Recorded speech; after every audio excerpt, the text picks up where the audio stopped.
You're in very good health, brother.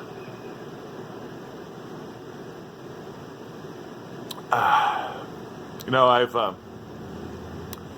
been spending a lot of time online recently, as have you. For viewers who come across this later, we're in mid-quarantine 2020.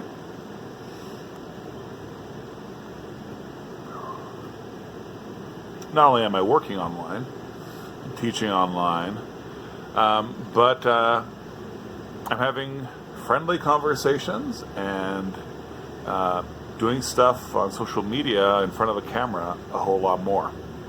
One of the things that's happened is that I've been on several Brazilian platforms focused on pipe tobacco and Christians smoking. If you wonder why that is, it's because I co-wrote a leaflet along with another Brazilian named Yuri Brito, who lives here in the States. He wrote it in English, and then it was translated by someone else into Portuguese.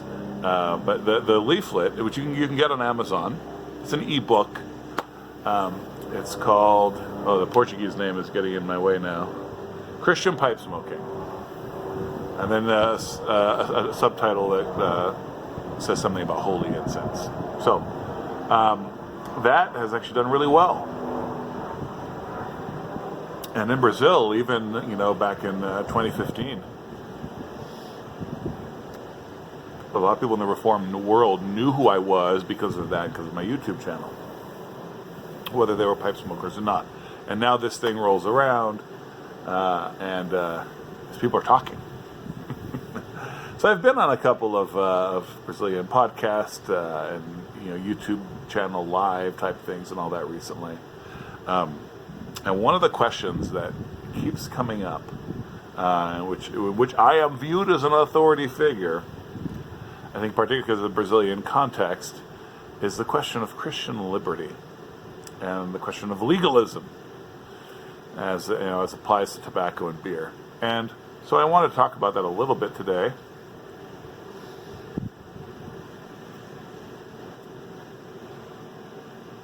In particular, I want to talk about what a Baptist preacher, Joe Thorne, calls the tyranny.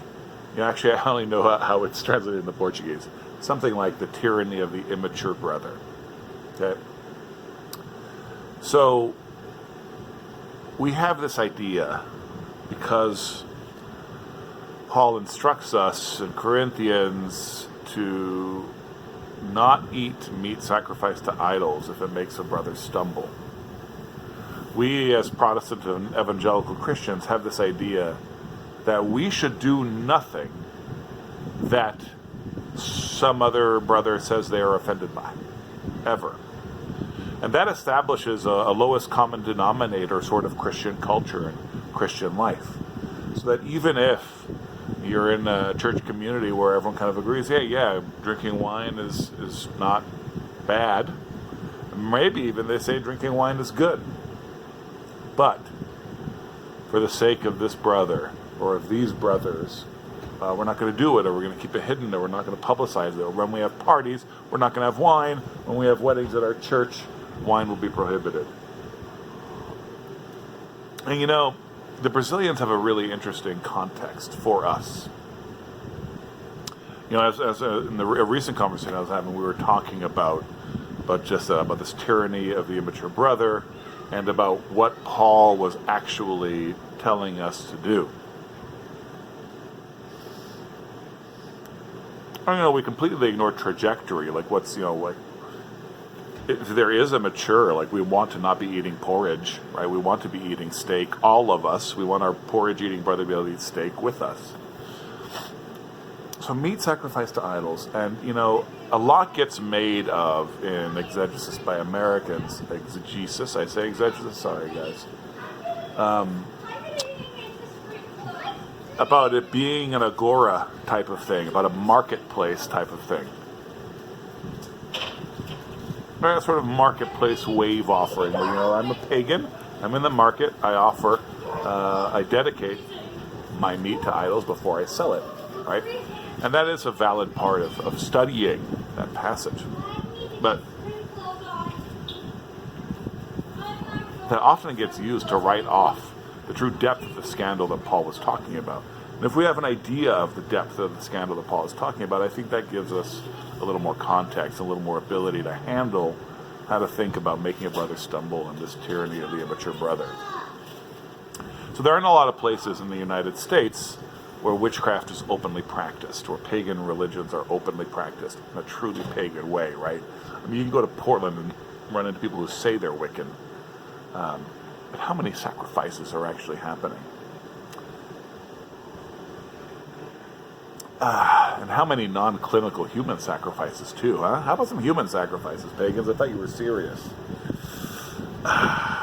Here we have abortion clinics. In Brazil, police raids will often turn up actual altars of human sacrifice. Anywho, day-to-day witchcraft, guys. Day-to-day witchcraft. Including offerings on many street corners of rice, of cachaça, of meat. Cachaça is a liquor. Just out there, right? And what if you were the type of Christian who was like, oh, look, there's a chicken. You know, I'm going to pick that chicken up, bless it, and eat it. For any Brazilian, that creeps us out. Not because of the germs question, but because of the presence of these gods and these demons, right? So your instinct balks at that. That's not exactly what Paul is talking about, but there's as much of that in there as there is of the marketplace that American exegetes want to focus on.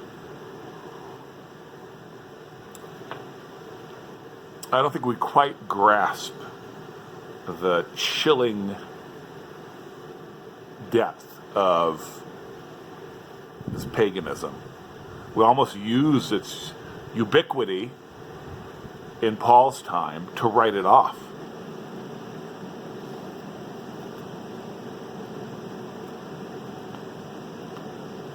Because it really is scandalous to eat something dedicated to idols, to sleep with a temple prostitute, etc. I mean, these things are gross. You know, one of the things that Christian culture does, that the gospel does, is that it redeems culture. You hear that phrase tossed around a lot. But part of what that means is that it unabases a culture, right? Demons and false gods abase a culture. So of course no Christian would want to participate in that. And that's how scandalous eating that meat could have been.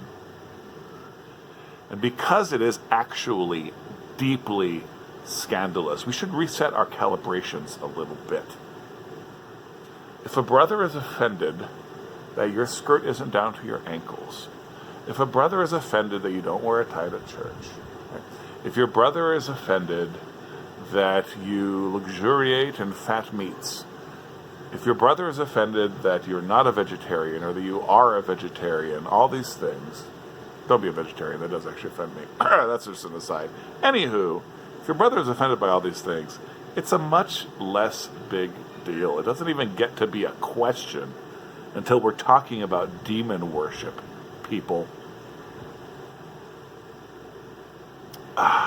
And surely few would argue that me having a beer is going to make them think of demon worship.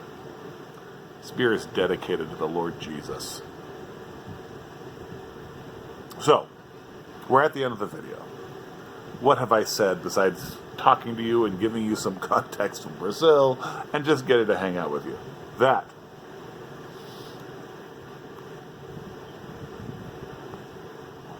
When we're reading Paul telling us about not making a brother stumble, we need to realize that we're talking about big things. Not these big sins that the Corinthians were doing outside of that particular issue. And we should recalibrate what is acceptable scandal, okay?